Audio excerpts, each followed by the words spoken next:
వాతావరణాన్ని ఏర్పరచగలిగినాయి, ప్రజాస్వామ్యాన్ని పరిరహసించగలిగినాయి. అలాంటి విపరీతమైన పోకడలు ఈరోజు బీహార్లో జరుగుతున్నాయి. పార్లమెంట్ ఎన్నికల తర్వాత ఈరోజు 65 లక్షల ఓట్లు తొలగించబడ్డాయి బీహార్లో. ఓట్లు తొలగించడంతోనే ఆగదది. రేషన్ కార్డులు తొలగించడం జరగవచ్చు, లేదా వాళ్ళకు అందే సంక్షేమ పథకాలు తొలగిపోవచ్చు, లేదా వాళ్ళ ఆస్తులను కూడా కొల్లగొచ్చు.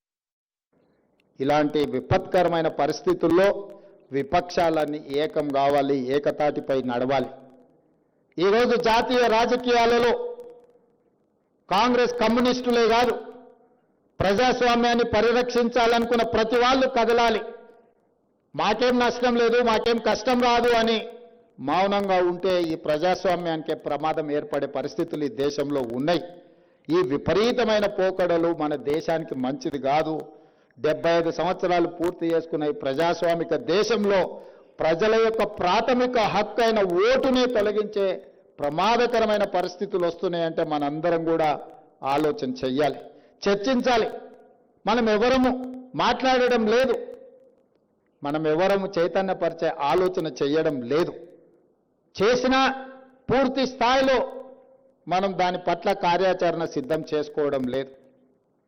అందుకే ఈ వేదిక మీద నుంచి సురవరం సుధాకర్ రెడ్డి గారి సంస్మరణ సభ వేదిక మీద వారు నమ్మిన సిద్ధాంతం ప్రజాస్వామ్యం, వారు నమ్మిన సిద్ధాంతం డాక్టర్ బాబాసాహెబ్ అంబేద్కర్ గారు అందించిన రాజ్యాంగాన్ని ట్రూ స్పిరిట్తో అమలు చేయాలి అని వారి ఆలోచన.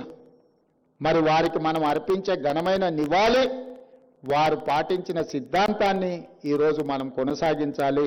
వారి జ్ఞాపకార్థంగా ప్రభుత్వం చేయవలసిన ప్రతి పని చేపడుతుంది. మంత్రివర్గంలో చర్చించి పాలమూరు బిడ్డగా నేను తప్పకుండా నిర్ణయం తీసుకుంటా. కానీ జాతీయ స్థాయిలో జరగబోయే రాజకీయ పరిణామాలు, విపరీతమైన పోకడలను నిలువరించడానికి మనందరం కలిసికట్టుగా పనిచేయాలి. ఆ పోరాటంలో రాహుల్ గాంధీ గారు ఏదైతే నిర్ణయం తీసుకొని ముందుకు వెళ్తుండ్రో మీరందరూ కూడా అండగా నిలబడాలని ఈ వేదిక మీద నుంచి విజ్ఞప్తి చేస్తూ మీ అందరి దగ్గర సెలవు తీసుకుంటున్న కామ్రేడ్ మిత్రులారా.